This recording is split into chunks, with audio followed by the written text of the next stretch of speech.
این دخترک 16 ساله است. نزدیک یک هفته می شود که در شعبه بیماری‌های سوختی بیمارخانه کلینیکی رقم یکم شهر خوجند بستری می باشد. وی ساکنی ناحیه باباجان غفروف بوده. در 9 ماهگی یک پایش در صندلی سوخته بود. بعد چند سال بنابر کشش کردن پنجه‌هایش والدانش مجبور شدند که به دکتران مراجعت کرده به وی عملیات جراحی گذرانند، زیرا این یگانه راه شفا یافتنش بود. Перевязка шудей, навзад. Куда ты махнул быть? Иди нахуй. سال جاری تعدادی بیماران سوخته در ولایت سوخت نسبتاً زیاد شده است. طبق اطلاع دکتران دوام 9 ماهی سال جاری 248 نفر بیماران با علت سوخته و هم سرگزیده به شعبه مذکور مراجعت کردند که از این شمار 150 نفرشان از ناحیه‌های دوردست می باشند. اکثریت بیماران سوخته را باشد کودکان تشکیل می دهند. سبب به اهمیتی پدر و مادر و به نظارت گذاشتن آنها در نزد پیچ و دودبرا و هم صندلی می باشد. اکثریت بیمارانی در شعبه بستری شده را نیز کودکان دست و پایشان سوخته تشکیل می دهد. اصلا حاضر که سرما و دوره سرما سر شدگی صندلی بسیار بیمارانی با صندلی سوخته بسیار می بیان. مثلا بچه ها تنها مانن اگر ترمس میکفت آبی جوش چپ میشد بچه ها سوخته می بیان.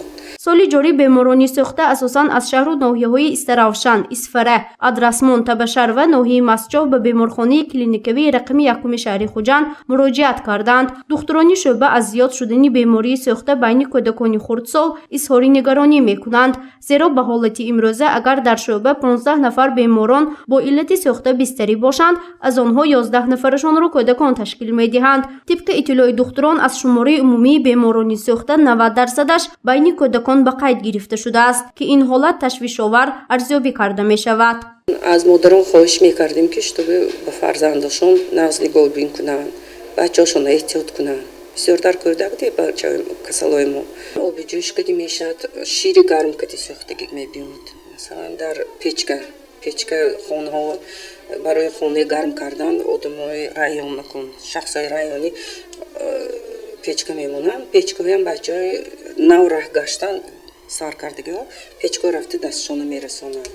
دکتران تاکید میکنند که طبابت بیماری سوخته دشوار بوده، معالجه آنها نیز خیلی طول میکشد. دوامناکی طبابت از حالت شخصی سوختگی وابسته است. بنا به اطلاع دکتران از شماره عمومی بیماران سوخته به بیش از 90%شان عملیات جراحی گذرانیده میشود که بستری کنانی آنها بیش از 1 ماه را در بر میگیرد.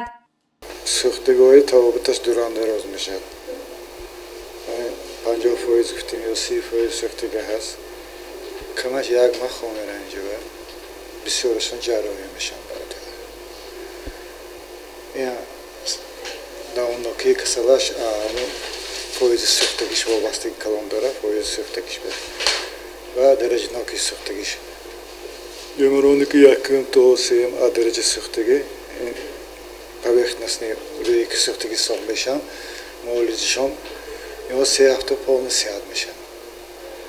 3 به 4 درجه ناکی سوختگی باشه، بسیارشون قریب 90%شون جراحی میشن. اما دوامناکیش فرق میکنه تا 1 ماه میخوره.